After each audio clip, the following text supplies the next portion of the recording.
Hello, you're very welcome to the Women's Rugby Pod. I'm Johnny Hammond, and alongside me, Rachel Burford. We are live, recording live at Birth from the City of Malaga Stadium here on the Costa del Sol. We've been on the mic all weekend, hence the late release of the pod, but we just thought we'd soak up the weekend, and the men's final is going on now. The women's final has just finished, but we're going to hopefully kind of grab a couple of players as well. We're going to talk about a bit of Premier 15s as well, but anyway, we're back together. We are. Hello. Commentating. I know. Oh, yeah. And now on the pod as well as the men's final goes on. They're getting a few looks from a few people. You're out here commentating for World Rugby. We've just seen the USA win the final. And deserved champions for you? Do you know what? They've really come along. I think if you look back at the quarter-final, England had them up against the ropes. Yep. And a couple of little mistakes for England let them off. And then for them to kick on and put in the performance that they did in their semi-final and then in their final, it was unbelievable. And I think, they've had an opportunity to regroup. Obviously, new coaching staff, a few players have left the squad as well. Obviously, Lev Kelter's now in the UK, playing in the Allianz Premier 15. So for them, it's a really big result. But let's not forget, there's a couple of big hitters that aren't here that we can't forget about, which are New Zealand and Fiji, to yet come back into the World 7 Series. But look, they took their opportunity and they were sublime in that final. Did you enjoy commentating? I did. I was really nervous beforehand, but luckily I had you by my side as well as everybody else. Really enjoyed it. Definitely been harder to call the game than to play it. But yeah, it's brought back lots of great memories from being on the 7 circuit as a player as well. Awesome. Well, you don't have to go straight into an ice bath now. That's the advantage. Now, let's look at the obviously Australia double champions in Dubai. Weren't able to get to the final this time round. Why weren't they? Because they're just on a crest of a wave in Dubai. What went wrong for them this weekend? They really were, weren't they? I think in Dubai they were outstanding back to back. They just never really got going in this tournament. They had moments in games, but it were never really. Apart from that bronze medal match, they never kept their foot on the pedal. They coming in and out of form. They would score a try, then they would allow another try. Lots of little mistakes, which is just unlike them. I mean, we rarely say that Charlotte Cashlett drops the ball, and she had some of those kind of errors, but they absolutely turned it on in that bronze medal match, and we saw exactly what they're all about. Yeah, absolutely. Well, let's turn our attention to the home nation. We should just add, Australia picked up the bronze. Let's turn to the home nations. England to start. I think England had a mixed bag. Again, really stepped up in that last game against Poland. But, how do you push aside like USA, who just won in an incredible fashion, but then drop a couple of games and not be able to form? So I think all in all, they'll be happy with a lot of things that they've improved on, but there's so much growth there still for that squad. There were 7 debutants. Yep. You've got to remember that. It's a new squad. I think it's 22 days that they've had together as an England squad. Remember, because they've switched over from Team GB now. So there's lots of promise. And hopefully, from some of the areas that went really well from this weekend, but the things that they really have to learn from is being able to turn it on from minute one. They had a slow start and they built into it. You can't do that, not with the amount of talented teams here. And Mag Jones certainly added to her highlights reel. Oh, she's something else, isn't she? I mean, the things that she creates for her team, the individual brilliance, and we've been calling her Magic Meg all weekend because she is magical to watch. Ireland are here. In fact, they're just sitting just behind us under blankets because it's very cold here in Malaga. So do be careful what you say, Perth. But how do you think Ireland got on this weekend? I think you saw a huge step up from Ireland. 100%. Probably underperformed in Dubai. And so they really gone away, worked on that, and then come out here, and they really built throughout the day. They put an impressive narrow defeat against Australia, and then to then go on and do what they did to England. It wasn't that England were terrible, but Ireland were just too good and so good. And what about some of the sort of fringe type nations?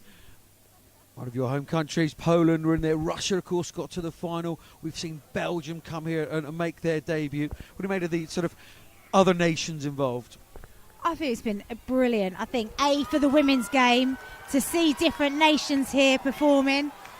You know, Belgium and Poland, 2 really late calls in because of, COVID situations not allowing certain teams to be able to travel and be here. And they really took it to every team. They probably knew that they're complete underdogs, but they turned up and they tried everything. They never gave up. I mean, Poland beat Canada, who's a World Series regular. Yeah. Belgium got their final win. And so their final game, they managed to get a win. So it's just incredible how much they've learned and grown over the 3 days. Russia is a story of something else. Came here with 9 players, ended in the final, lined up with 8 players all weekend, the same 7 starting.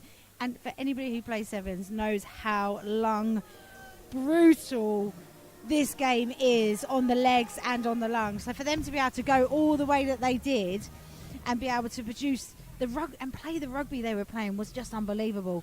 Yeah, it was Brazil that the Belgian people will forgive you that one, because there's a lot of teams and a lot of players and 3 very, very long days up here in the cold.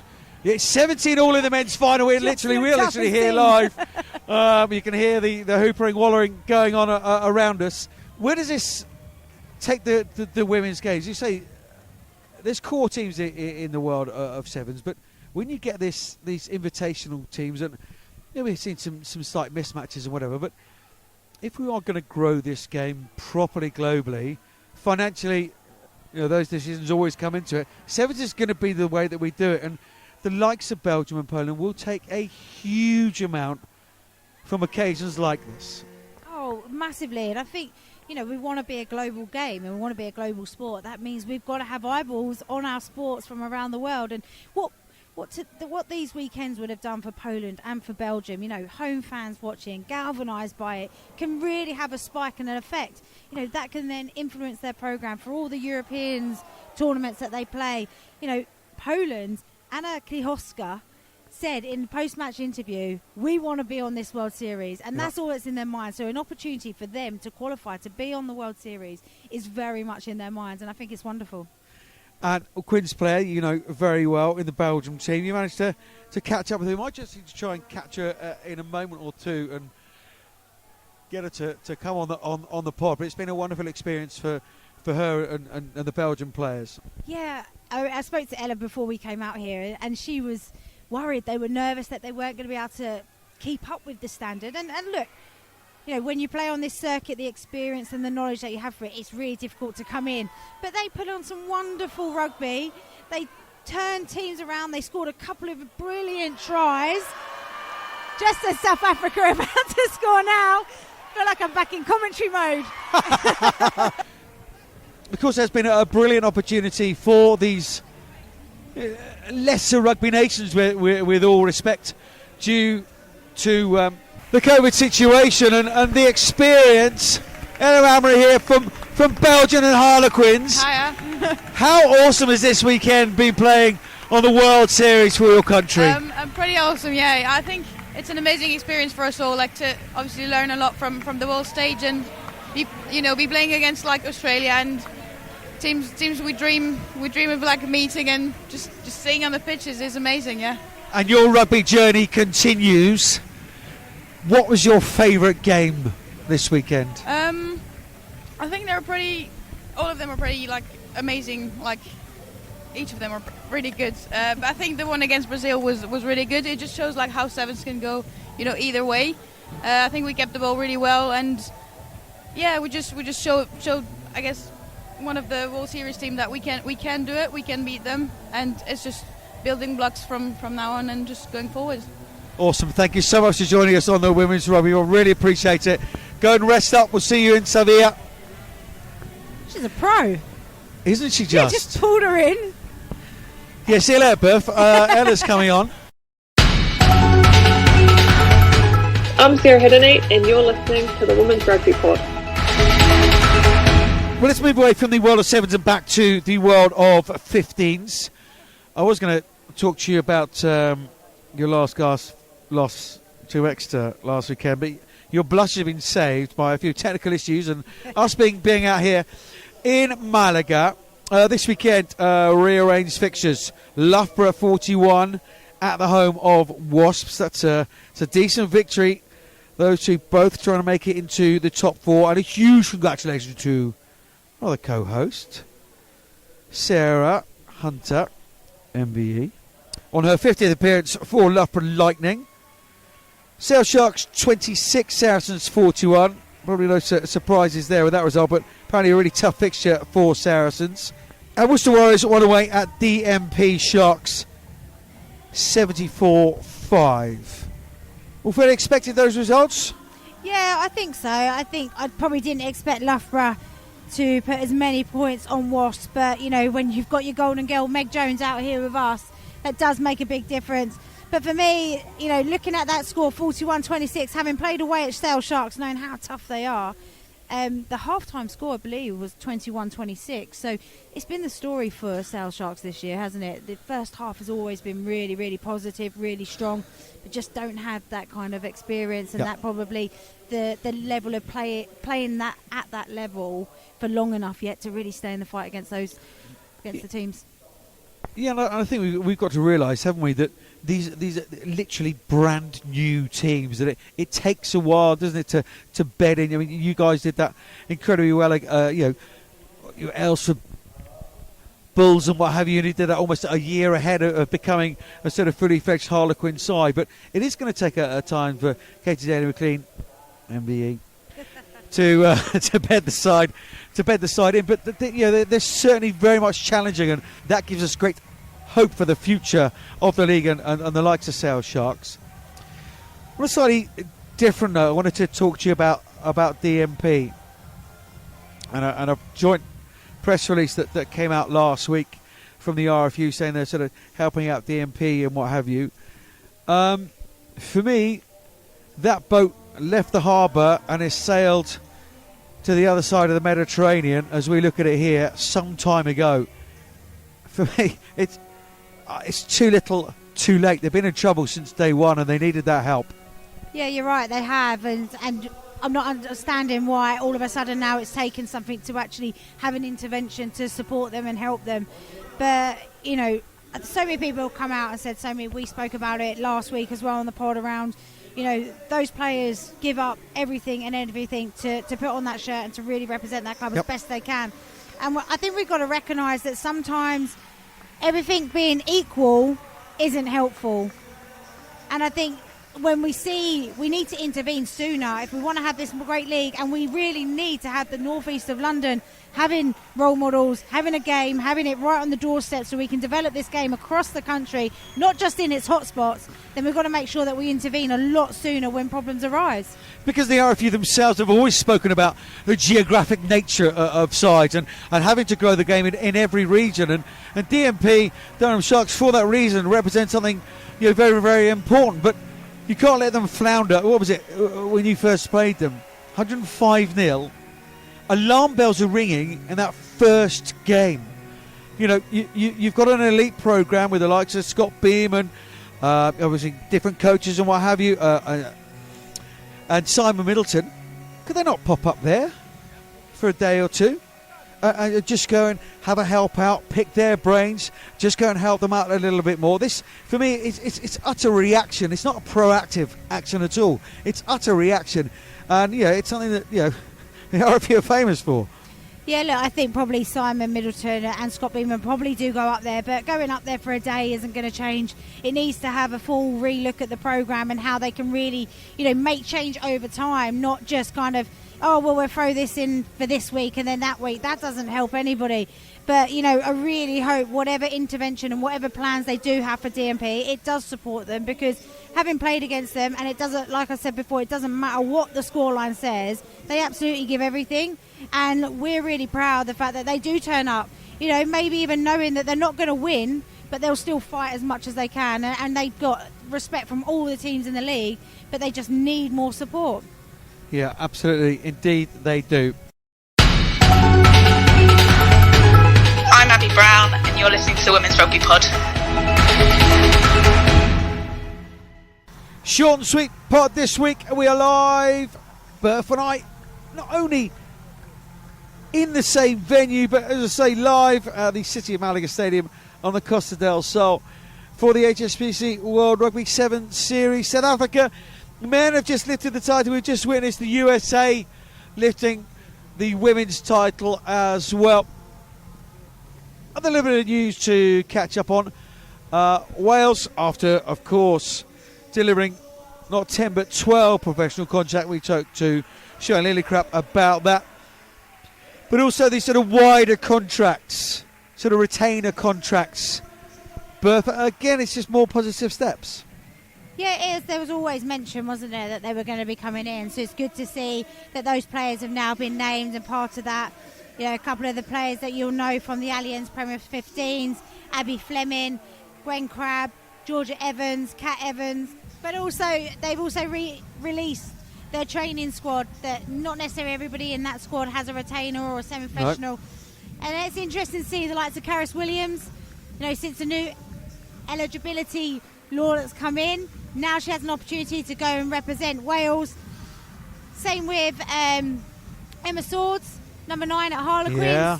Also got some Welsh heritage in her as well. So, yeah, it's great to see great things coming out of the Welsh camp. Yeah, absolutely. Only positive steps, as you say, coming out of the land of the dragon. From the land of the dragon to the land of the long white cloud. News from New Zealand. Oh, picky Super Rugby fixtures are out. We won't take you all through them. But of course, I mean, it's brilliant news, isn't it? Proper Super Rugby franchises, of course. You've got the Blues, the Chiefs, Hurricanes, Manawatu as well. Very, very needed after the autumn that New Zealand had. But again, it's another small step forward for women's rugby in a country that's so passionate about the game.